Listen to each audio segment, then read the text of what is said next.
Mari. Kita bahas beberapa update baru Overlord yang ternyata banyak banget. Gua mengira kalau hanya akan ada 1-2 berita, ternyata banyak banget bro. Kita mulai dari apa dulu lah? Kita mulai dari ini dulu deh.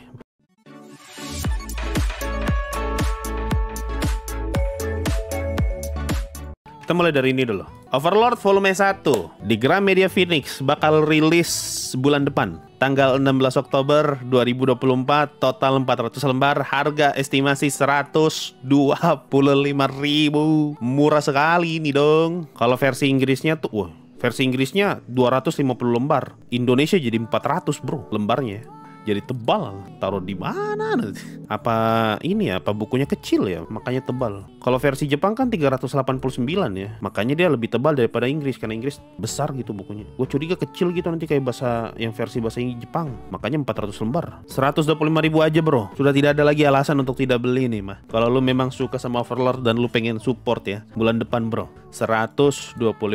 Gue dulu beli waktu gue beli yang versi Inggrisnya tuh 300-an. Satu buku doang. Sekarang 125, gas. Gue sih bakal beli nanti. Nanti kalau gue udah pegang, gue bakal bikin unboxingnya lagi lah, sama gue review kecil-kecilan lah. Bandingkan sama koleksi yang Inggris sama Jepang. Hardcover atau softcover? Aduh, nggak ada tulisannya bro. Tidak ada keterangan di sini. Hardcover atau softcover? 125.000 kayaknya softcover nih. Ya kali 125.000 hardcover. Soalnya novel kayak Bumi buatannya Terelie kan itu 100-an tuh. Softcover. Kita lihat aja lah ya bagaimana kualitas kertas dan segala macamnya ya. Kalau kalian penasaran, nanti gua review. Tunggu aja. Ya paling kan gua dapat 1-2 minggu setelah rilis. Ya tau lah gara-gara apa. Abang ini tinggal di ujung bos. Nah itu untuk update pertama ya. Overlord Volume 1 akhirnya udah mau rilis yang versi bahasa Indonesianya. Ya itu sih untuk update pertama ya. Update kedua, bahasa priming dulu deh. Update kedua jadi berdasarkan ini Facebook Overlord Spanyol. Nih yang ini nih. Beberapa hari yang lalu ketika perilisan Overlord movie dibikin juga tuh namanya Overlord Expo, pameran Overlord Expo. Nah di sini ke-reveal 4 ilustrasi baru untuk Saprimbing yang katanya bakal dirilis tuh nanti di bagian akhir bonus volume. Kebiasaan tuh barang begini rilisnya di bonus volume bro. Ilustrasi Saprimbing dirilis di bonus volume, anak pintar. Ilustrasi yang ke-reveal tuh udah ada tapi masih buram karena kalau nggak salah sih ada tulisannya sini keterangannya. Pameran ini dianggap sebagai acara VIP sehingga tidak dapat mengungkapkan informasi atau membagikan foto-foto tertentu dari apa yang ditampilkan. Makanya gambar yang kesebar itu semuanya buram karena diambil secara diam-diam. Berarti gue nggak bisa tampilin, bahaya kalau gue tampilin.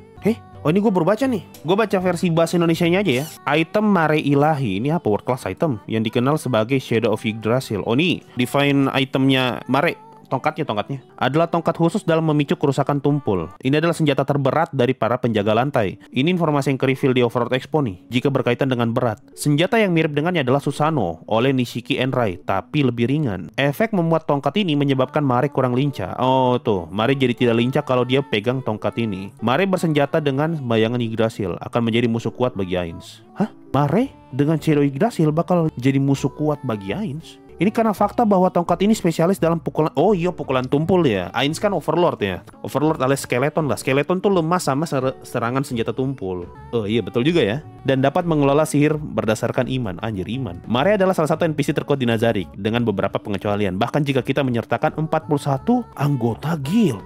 Hah?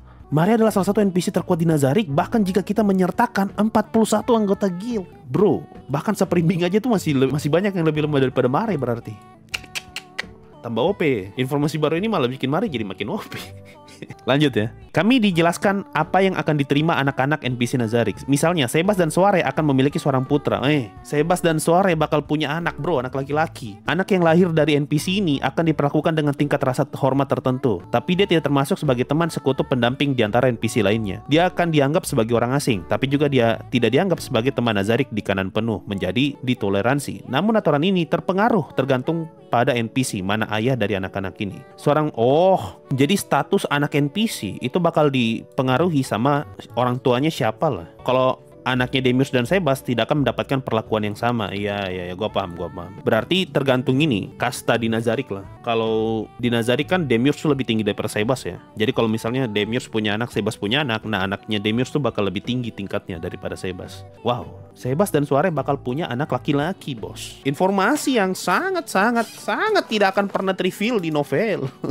Berarti ini ya, ini secara tidak langsung mengonfirmasi soal itu. Pertanyaan apakah NPC bisa punya anak atau tidak. Eksperimennya Demiurge. Lanjut ya, individu yang termasuk dalam ras heteromorfik, serangga, mendapatkan bonus untuk nilai-nilai keterampilan favorit mereka sejak awal. Kokiotos misalnya, HP-nya ditingkatkan. Nama kemampuan ini berubah tergantung nilai keterampilan yang ditingkatkan. Sesuai nama berasal dari pepatah Jepang. Oh ini, heteromorfik serangga mempunyai stat yang lebih inilah. Lebih dibandingkan heteromorfik lain. Oke. Lanjut, makhluk yang kita kenal sebagai iblis dibagi menjadi kelas yang berbeda sesuai dengan namanya. Jika kamu iblis, kamu akan memiliki profesi warrior. Dan jika kamu iblis, ini kayaknya demon sama devil nih, kamu akan dapat menggunakan sihir dan keterampilan khusus. Dalam kasus Demiurge, aku akan masuk kategori kedua, benar-benar inkarnasi iblis. Iya, ini kayaknya demon sama devil. Bagian Q&A di mana penggemar mengirim email pertanyaan mereka dan penulis Moriyama memberikan jawaban di pameran. Aku akan menuliskan pertanyaan dan jawaban yang berhasil diselamatkan. Pernahkah Anda memikirkan semua skenario, deskripsi atau latar belakang untuk 41 Supreme Being dan 200 item kelas dunia? Dijawab nih. Adapun 41 makhluk agung, semua nama dan ras mereka telah diputuskan untuk waktu yang lama. Berarti sejak awal ya, dari Moriyama bikin Overlord, nama 41 Supreme Being itu udah dia tahu nih, rasnya apa, namanya apa, udah dia tentukan lah. Tetapi beberapa detail belum, tapi tidak terlalu detail. Detail dari item dunia yang dikenal sebagai The 20 hanya perlu diketahui bahwa mereka sangat kuat dan item lainnya spesifikasinya sudah ditentukan. Oh, istilahnya inilah, Moriyama udah punya gambaran kasar untuk 41 Supreme Being sama 200 world class item. Kalau memang Moriyama udah tahu ya 41 nama Supreme Being apa aja yang bakal dia tulis, tolonglah itu di reveal sebelum tamat kah? Yang benar saja lu udah tahu 41 nama Supreme Being baru sudah mau tamat nanti tidak di-reveal lagi. Janganlah begitu ya, tolong ya. Lanjut, jika Anda harus berinkarnasi ke dunia Overlord, siapa yang Anda inginkan? Moriyama jawab, saya tidak ingin berinkarnasi ke dunia yang begitu keras dan kejam itu. Tetapi jika saya harus memilih, saya akan menjadi pendaki yang bahagia dan tidak khawatir. Pendaki? Climber? Pendaki? No, enggak tahu apa nih. Apakah anggota Insolgon memiliki pertemuan di luar permainan dalam kehidupan nyata? Oh nih, di luar dari game ya. Mereka pernah ketemu gak? Jawabannya, dunia nyata adalah masyarakat yang didominasi oleh kelas. Nah ini, dunia real life-nya Ains tuh kasta-kasta. Jadi mungkin ada kesempatan ketika beberapa dari mereka bertemu berdasarkan kasta mereka, maka ya mereka melakukannya. Oh, climb, astagfirullah, saya akan menjadi climb yang bahagia dan tidak oh, climb, pendaki ya. Oh iya, climb. Oh iya, climb ya. Bro ingin menjadi climb. Moriyama pengen jadi climb, guys. Wow, sebuah informasi yang sangat wow ya. Cuma pengen tidur di kasur doang dia tuh. Menarik sih. Informasi paling menarik di sini tuh soal Mare yang ternyata bisa jadi lawan yang sangat berbahaya bagi Ains hanya gara-gara pentungan yang dia pegang. Sama Sebas dan Suare bakal punya anak laki-laki. Ini dua informasi yang menarik nih. Nah, selain dua informasi itu, kita juga dikasih tahu soal itu tadi, 4 Supreme Being yang bakal reveal. 4 Supreme Being yang bakal reveal ini nanti bakal muncul di bagian belakang bonus volume yang bakal bisa lu dapatkan kalau lu bisa nonton Overlord di Jepang. Supreme Being yang muncul itu ada 4. Ankora Mochi Mochi, Ancient One, White Brim, sama satu yang baru namanya Yasashi. Satu Supreme Being baru nih, entah dari mana. Herushi apalah bacanya nih. Ya Herushi kah atau Yasashi lah apalah. Ankora Mochi, kalau lo nggak tahu, Ankora Mochi Mochi itu yang bikin pestonya kayaknya deh. Kalau bukan pestonya yang bikin penguin. Oh iya, pestonya sama penguin, betul ya? Ini Eclair sama pestonya. Jadi Ankora Mochi Mochi reveal Ancient One. Ancient One itu gua nggak ingat yang mana. Ancient One, namanya kayaknya cuma disebut doang deh. Iya, namanya tuh cuma disebut doang, nggak pernah dijelasin dia itu apa dan siapa. Sama White Brim. White Brim tuh yang bikin desain baju Homunculus Mate.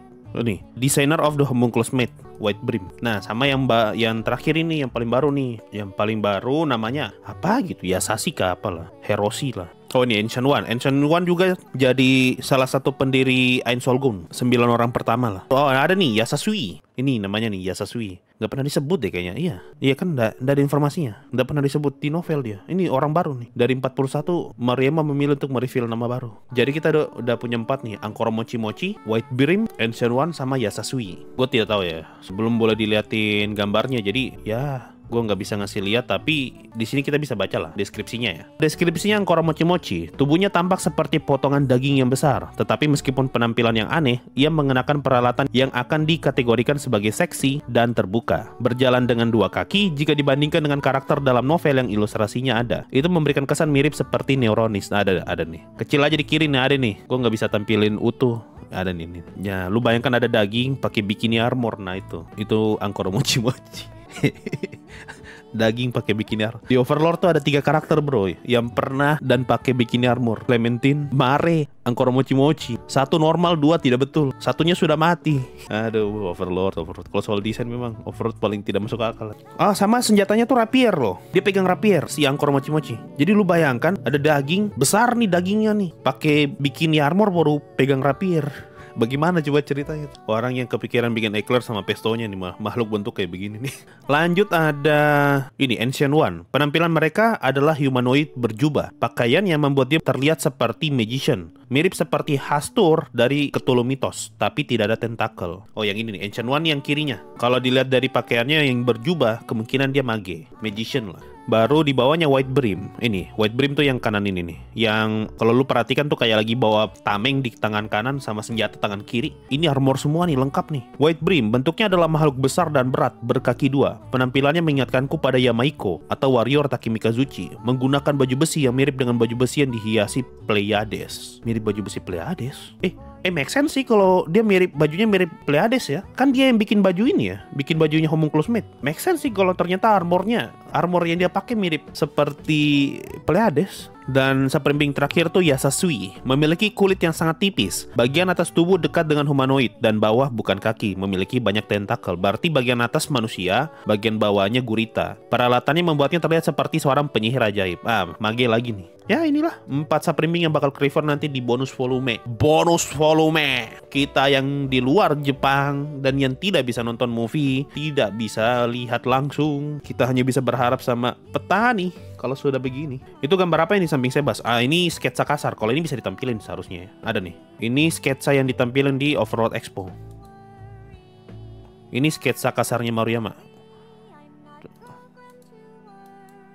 Nah nih, ini desain awalnya Kokyotos nih. Iya kan nih desain awal kalau nggak salah. Oh nih, di sini adalah semua ilustrasi resmi yang keluar baik dari novel ringan, anime, dan yang dibuat oleh ilustrasi Sobun. Nih, Anda dapat menghargai sketsa pertama Sobin dari karakter tertentu. Naskah pertama dari penulis Kugane Maruyama. Tuh, jadi ini bisa dibilang kayak sketsa awalnya Overlord lah. Ini Albedo, Ainz, Demiurge. Nah ini Kokyotos kurus loh. Kokyotos kurus banget pak. Baru dia bawa senjata yang kayaknya Kokyotos tuh nggak pernah kelihatan pegang 2 senjata deh di anime. Ini ilustrasinya dia pegang 2 kanan kiri. Ini dia ngejelasin ekor dengan kaki. Shaltir, Aura sama Mare. Oh ini Aura sama Mare yang di volume 1 yang jadi karakter sheet. Itu gambar dari karakter sheet. Yang ini, nah ini kan sama kan. Nah, ini Momon deh kayaknya yang hitam ya. Woi Sebas Tuhan. Sebas. Buka penjahat sekali Sebas. Ini Momon kayaknya nih. Momon tanpa jubah nih. Momon tanpa jubah jadi kayak karakter Dark Souls. Kita lanjut ke update ketiga ya. Ini tuh isi brosur Overlord Movie. Hari kemarin di Jepang, Overlord Secret Kingdom yang merupakan premier dapat divisualisasikan dalam format IMAX. Di bioskop Jepang ada banyak barang dari film yang cepat habis. Yang benar-benar penting adalah jalan keluar untuk menjual brosur film. Kalau lu nggak tahu, brosur film Overlord terakhir itu isinya lore tentang Dragon Lord. Lu bayangkan pak, lore sepenting ini itu ada di brosur movie. Kita di luar Jepang nggak bisa tahu barang begini. Terakhir itu yang Overlord movie 1-2 yang recap itu brosurnya isinya tuh tentang Dragon Lord yang ada. Kayak Deep Darkness Dragon Lord pernah bunuh player. Itu ketahuannya tuh dari sini nih, brosur movie. Semua lore tentang Dragon Lord lah. Kayak Dragon Lord, Heavenly Dragon Lord yang besarnya kayak pulau, sampai di atas punggungnya ada pulau sendiri. Itu di situ tuh. Jadi kalau ini yang orang buru tuh brosurnya nih. Nah nih, yang benar-benar penting adalah jalan keluar untuk menjual brosur film yang berisi banyak data tentang film. Mereka memiliki data dan ilustrasi karakter, wawancara dengan seiyuu dan cast, deskripsi kerajaan dan landscape. Oh, kali ini tuh informasi tentang filmnya. Hal yang paling penting dari brosur ini adalah bahwa akhirnya ada pernyataan dari penulis Maruyama menjelaskan bahwa novel Overlord akan diisi dalam 2 jilid, 2 volume lagi tamat, seperti yang dijanjikan beberapa tahun lalu. Kedua volume direncanakan untuk dipublikasikan secara bersamaan, tetapi tidak jelas kapan. Sampai detik ini, bahkan sampai tahun ini sampai sekarang masih bilang tidak jelas. Setelah Overlord selesai, Maruyama Kugane pasti akan pensiun dari menulis novel ringan. Akhirnya pernyataan Anda dengan kalimat berikut. Akhirnya adalah pertempuran kami baru saja dimulai. Akhir cerita tidak tidak akan menjadi konvensional. Mungkin open ending. Oh, ini open ending. Ini mah masih asumsi. Wah, ini ya. Ini yang brosurnya. Oh, ini para demi-human ya. Ini para demi-human yang rilis, yang muncul di movie. Ada monyet, ada apa nih, ular. Ini CGI semua pasti. Ini angel-angel yang dipakai, yang dipanggil sama Holy Kingdom berarti. Ini apa pak? Ular ada rambutnya. Goblin, CGI semuanya. Wah, demi-humannya banyak banget bentuknya. Wah, ini karakter gue nggak ingat nih siapa dua ini nih. Pavel Baraya, bapaknya nih ya.